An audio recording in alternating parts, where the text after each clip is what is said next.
Dr. Brett Kordonic has been giving us some great pointers on keeping our spines and bodies healthy. And he continues to do that even on this episode. We have a number of folks here who are going to, get down. Today we got another intern. That's what we get interns for. Enon, am I right? Ena, there we go. She's going to be our what do we call these people? Test subjects. Testers. There you go. She's going to be our tester. So, Dr. Kordonic, why don't you tell her what you want her to do today? Before we pick on her, we're going to pick on you. All right. So I want you to pick up our improvised weights there. Oh, yeah.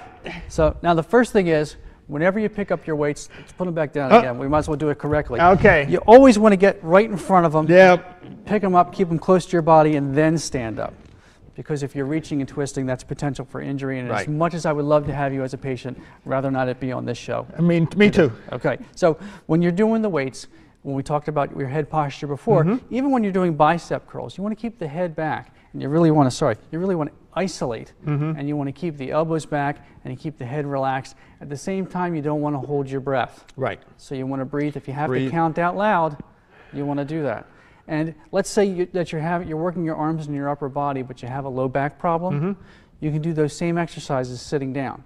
So you sit in the chair, you sit all the way back with some support, and you can still do it. Got it. So even though you have an injury, you can work your way around it.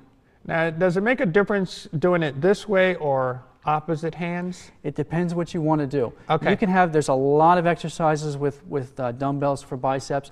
If you really wanted to have fun and work your core, you could stand on one foot and you can do your biceps because this has to contract. But you got to be careful with it. That's more advanced. Oh, exactly. So I don't want to create any injuries with evidence of tape. All right. So it's about keeping your posture good, your head up. Another question that comes up is, well, how much weight should I do? When you're doing bicep curls, for example, you want to have enough weight so that 9 and 10 are difficult to do and you really have to dig deep to get to it. Okay. That's if you're looking for strength and size.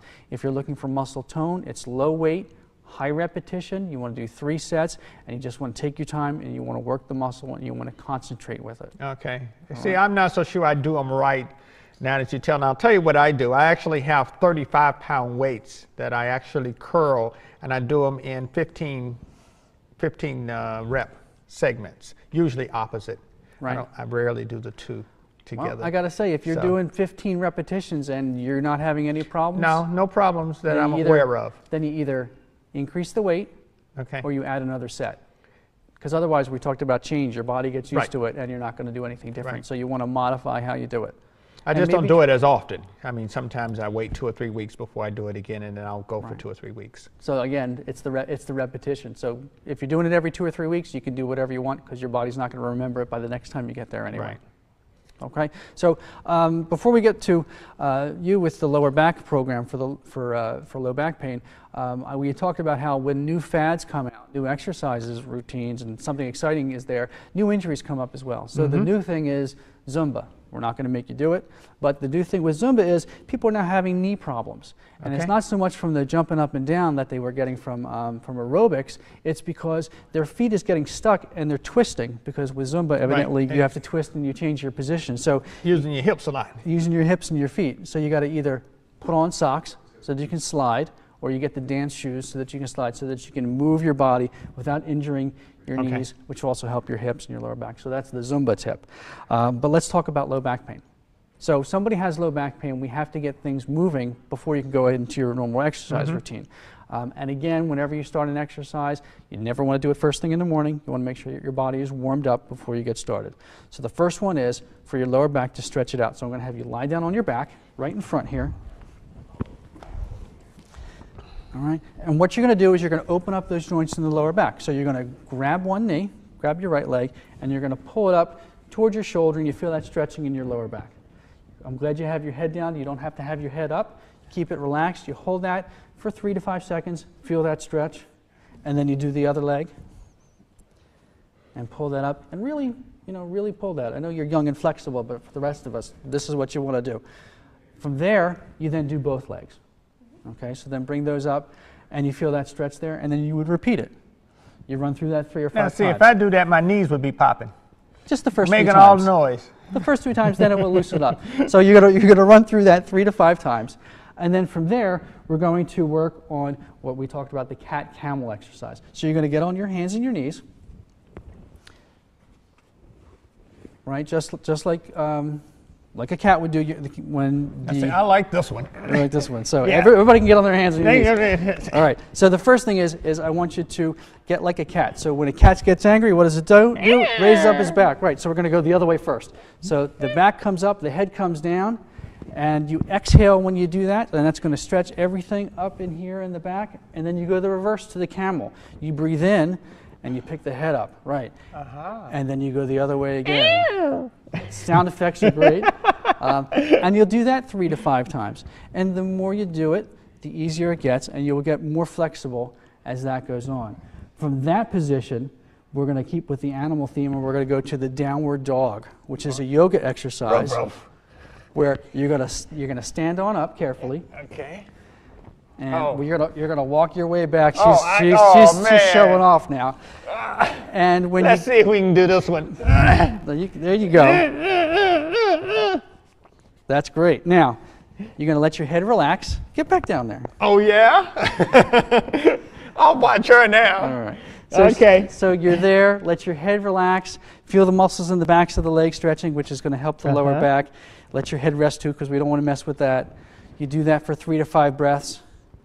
And once that feels nice and loose, then you're going to go from the dog to the cobra. So you're going to get back down on the floor.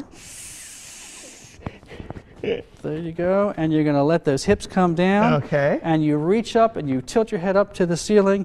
And you're going to stretch. And you're going to feel that pulling. It's going to pull in the front. It's going to pull in the back. It does. You breathe there for 3 to 5 seconds.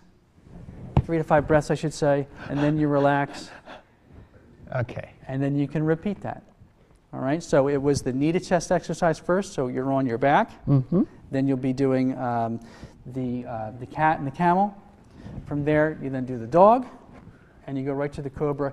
And we're getting flexibility for the lower back, so that from here, if you want to go ahead and do a more vigorous routine, you can absolutely do that. But this is a way to get started for some lower back exercises. You know, this is harder than she makes it look. I know. You're not stuck, are you? No, I'm not stuck. I could cross my legs and come up. Okay, and that's it. And whenever you're doing these exercises, you always want to make sure that you're going to breathe, you take your time, and certainly you both are very flexible. If you've never done this before, you want to ease your way into it. If you're trying to get into the downward dog and you can't get there, well then you come out a little bit further, or you put something down that you can rest your hands on. Everything is adaptable and modifiable, if that's a word, so that you can do everything. The important thing is you have to do it, get used to doing it, and then change it and move on to something else. And that's what we need to, keep saying to folks, is that these are not one-time exercises that you do forever. You can change them up and find other ways to get them done. Absolutely. And this is, I love doing these things because I think they're great for warm-up, and I also like to change my routine from time to time so that it doesn't get boring, because it gets really boring after a while if you do the same thing over and over again. And then when you're bored, you're more apt not to do it. So you want to keep it different. You want to do something different 2 or 3 times a week. And remember, we talked about the recommendations: 30 minutes of exercise, 5 times a day, or 5 times a week rather, or you can do 10 to 15 minutes twice a day. But you have to get it in. It has to be regular so that you're getting the benefits from it. Right. Now, Dr. Cardonic has shown us exercise in our office and exercise here at home or wherever you happen to do them. But wherever you are, there is a way that you can exercise and make your body more flexible and be less prone to pain, less prone to injury, less prone to everything. We want to see you out there on that exercise floor.